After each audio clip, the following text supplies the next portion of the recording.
একজন super duper লেভেলের প্রতিমন্ত্রী, নাম তার মীর শাহে আলম। এলজিইডি মন্ত্রণালয়ের প্রতিমন্ত্রী তিনি। তার নির্বাচনী এলাকা হলো বগুড়ায়। তো তিনি এতটাই পাওয়ারফুল হ্যাডমালা প্রতিমন্ত্রী যে তার কাছে মন্ত্রীরাও ধর্ণা ধরে। এই প্রতিমন্ত্রীর পাওয়ার বা হ্যাডাম বা ক্ষমতা কতটা জানেন দর্শক শ্রোতা? আচ্ছা বলুন তো, দেশের সবচেয়ে পাওয়ারফুল ব্যক্তি কে এখন? অনেকে বলবেন প্রধানমন্ত্রী তারেক রহমান সবচেয়ে পাওয়ারফুল, অনেকে বলবেন যে না, সবচেয়ে পাওয়ারফুল হলেন স্বরাষ্ট্রমন্ত্রী সালাউদ্দিন সাহেব। কারণ সালাউদ্দিন সাহেবের কতটা পাওয়ার সেটা সংসদে দেখা যায়। তিনি একই সাথে স্বরাষ্ট্রমন্ত্রীর দায়িত্বও পালন করেন, প্রধানমন্ত্রীর দায়িত্বও পালন করেন, আবার আইনমন্ত্রীর দায়িত্বও পালন করেন। All in one package. কিন্তু এই যে ক্ষমতাধর পাওয়ারফুল স্বরাষ্ট্রমন্ত্রী সালাউদ্দিন সাহেব, তিনিও কয়েকদিন আগে প্রকাশ্যে একটি জনসমাবেশে এই প্রতিমন্ত্রী মীর শাহে আলমকে পাওয়ারফুল প্রতিমন্ত্রী বলেছেন। এবং সালাউদ্দিন সাহেব এটাও বলেছেন যে এলজিইডি মন্ত্রণালয় থেকে উন্নয়নমূলক কাজের বরাদ্দ আনতে হলে এই প্রতিমন্ত্রী মীর শাহে আলমের কাছে আমাদেরকে যেতে হয়।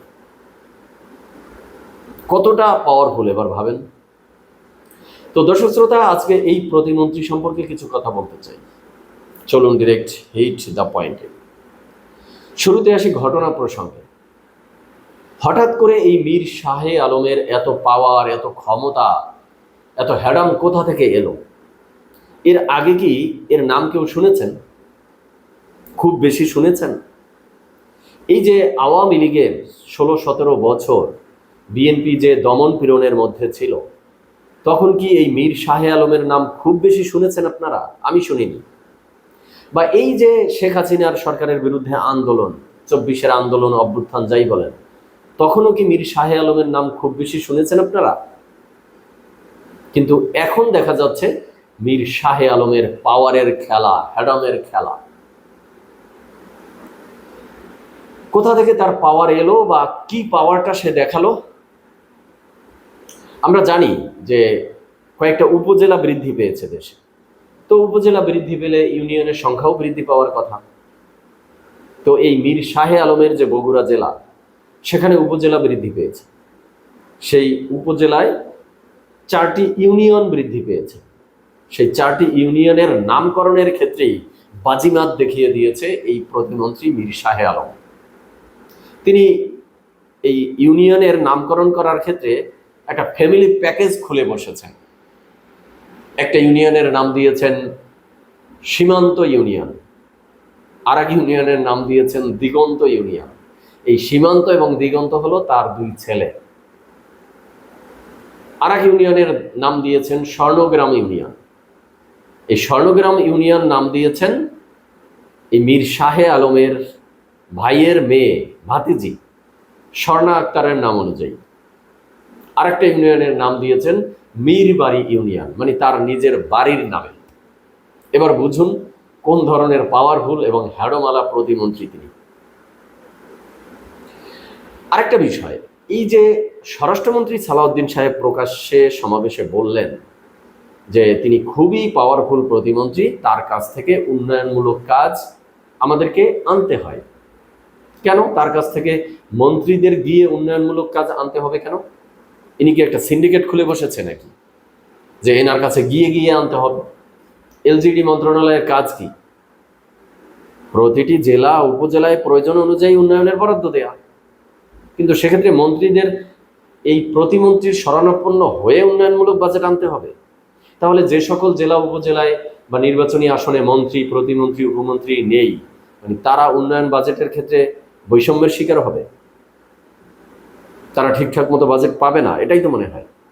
আরেকটা বিষয় হলো, এলজিইডি মন্ত্রণালয়ে কি কোনো পূর্ণ মন্ত্রী নেই? আছে তো, মির্জা ফখরুল ইসলাম আলমগীর। তাহলে ওখানে কি পূর্ণ মন্ত্রীরও কোনো বেল নেই, গুরুত্ব নেই কোনো এই প্রতিমন্ত্রী মীর শাহে আলমের কাছে? ঘটনা বাস্তবতা যা দেখছি তাই তো মনে হচ্ছে। এই যে মীর শাহে আলম বিএনপি সরকারের 4 মাস বয়সে একটা তথ্য পেলাম যে সবচেয়ে বেশি উন্নয়নমূলক বাজেট নিয়েছেন তার নিজের জেলা বগুড়া জেলার জন্য। কি কিছু মিল পাচ্ছেন দর্শক শ্রোতা? ডক্টর ইউনূসের সময়ে এই এলজিডি মন্ত্রণালয়ের উপদেষ্টা ছিল আসিফ মাহমুদ সজীব ভুঁইয়া। তো সেই সময় কিন্তু আসিফ মাহমুদ সজীব ভুঁইয়া তার নিজের কুমিল্লার যে রূপনগর মুরাদনগর এলাকার জন্য সবচেয়ে বেশি বরাদ্দ নিয়েছিলেন। তারপরে হাসনাত আবদুল্লাহ তার দেবিদ্বার উপজেলার জন্য বেশি নিয়েছিলেন। তো এখন মীর শাহে আলম তার বগুড়া জেলার জন্য সবচেয়ে বেশি নিচ্ছেন। তো চেঞ্জটা কি হয়েছে? পার্থক্যটা কি? কি পার্থক্য বলুন দর্শক শ্রোতা? এরপরে আসি যে তিনি এত বাজেট তার এলাকার জন্য নিয়েছেন, তাহলে এই যে কয়েকদিন আগে যে বিষয়টা ভাইরাল হয়েছিল যে তারেক রহমান বগুড়ায় যাওয়ার জন্য, তার গ্রামের বাড়িতে যাওয়ার জন্য 0.5 কিলোমিটার রাস্তা এলজিডি মন্ত্রণালয়ের উদ্যোগে ইটের সোলিং দেওয়া হয়েছিল। সেই ইট 10 লাখ টাকা দিয়ে ভাড়া করে নিয়ে আসা হয়েছিল। তারেক রহমানও সফর শেষে দেশে ফিরে ঢাকায় ব্যাক করেছেন, আর ওই ইটের মালিক রাস্তা থেকে ইট তুলে নিয়ে গেছে। তো এই মীর শাহে আলম এত এত উন্নয়ন বাজেট বগুড়ার জন্য নিল, কিন্তু ইট ভাড়া করতে হলো কেন? বা সেই সময়ে আমরা জেনেছিলাম যে ওই 0.5 কিলোমিটার রাস্তাটুকু পাকা করার জন্য 8 মাস আগে 2025 সালের অক্টোবর মাসেই বাজেট দেয়া হয়েছিল, বরাদ্দ দেয়া হয়েছিল। তাহলে এই মীর শাহে আলম বগুড়ার হওয়া সত্ত্বেও এত এত বাজেট নেয়ার পরেও 8 মাসেও 0.5 কিলোমিটার একটা রাস্তা পাকা করতে পারেনি, ইট ভাড়া করতে হয়েছে। এখান থেকে কি কি ইঙ্গিত দিচ্ছে? যে মীর শাহে আলম ও প্রধানমন্ত্রী তারেক রহমানকেও অতটা গুনছে না, যে তারেক রহমানের এলাকায় যাওয়ার জন্য রাস্তা ওটা পাকা করা অতটা জরুরি না, ইট বিছাতে হবে তাও ভাড়া করে। তারপরে আরেকটি বক্তব্য দেখলাম এই মীর শাহে আলমের। তিনি বলছেন যে আওয়ামী লীগকে কোনোভাবেই রাজনীতিতে ফিরে আসতে দেয়া হবে না। তো রাজনীতিতে ফিরে মানে আওয়ামী লীগের আর আসতে হবে কেন? মীর শাহে আলম আপনিই তো আছেন, আপনি থাকতে আর আওয়ামী লীগের দরকার আছে?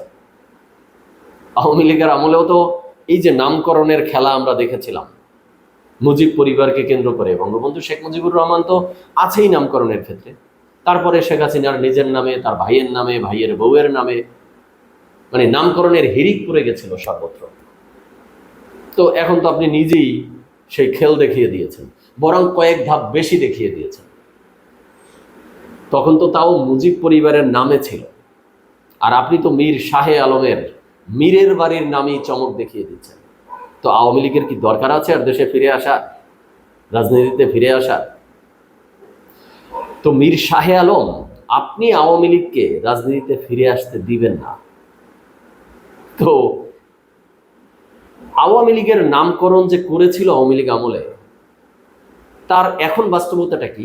কয়টা নাম, কয়টা স্থাপনা, কয়টা ভবন এখন আছে? নাম ঠিক আছে, সেই বাস্তব হিসাব কি নিয়েছেন, না ক্ষমতায় বসে আকাশ কুসুম স্বপ্ন দেখতেছেন? তো এখন যে ইউনিয়নের নামগুলো নিজের ফ্যামিলি প্যাকেজে দিয়েছেন, নাম কতদিন থাকবে সেই হিসাব কি নিয়েছেন? শেখ হাসিনা আমলের নামকরণগুলো আছে এখন? নেই তো। তো আপনারটা থাকবে আপনি ভেবে নিয়েছেন? তো আওয়ামী লীগের রাজনীতিতে ফিরে আসতে আপনি দিবেন না, আপনার রাজনীতি কতদিন থাকবে সেটাও তো ভেবে দেখা উচিত। কারণ আপনি যে খেলায় মেতে উঠেছেন তা কোনো দিকেই আওয়ামী লীগের চেয়ে কম করছেন না, বরং বেশিই করছেন। তো কনক্লুশনে এসে যেটি বলতে চাই, এই যে খুবই পাওয়ারফুল ক্ষমতাবান প্রতিমন্ত্রী, যার কাছে অনন্য মন্ত্রীরাও নাকি ধর্ণা ধরে, যার দপ্তরের বা মন্ত্রণালয়ে পূর্ণ মন্ত্রীরও কোনো গুরুত্ব নেই, গুরুত্বহীন হয়ে পড়ছে বলে মনে হয়, পরিস্থিতি দেখে তাই মনে হচ্ছে। তো এর যে এই পাওয়ার এবং ক্ষমতা, এটি কি চলতেই থাকবে? বিএনপি সরকার কি তাকে আরো পাওয়ার দিবে যে আপনি পাওয়ার প্র্যাকটিস করেই যান, নাকি তার লাগাম টেনে ধরবে? তার বিরুদ্ধে বিএনপি সরকার কি কোনো পদক্ষেপ নিবে? সেটি দেখার অপেক্ষায় রইলাম। দর্শক শ্রোতা, আজকে এই পর্যন্তই। আপনারা ভালো থাকবেন, সুস্থ থাকবেন। ধন্যবাদ সবাইকে।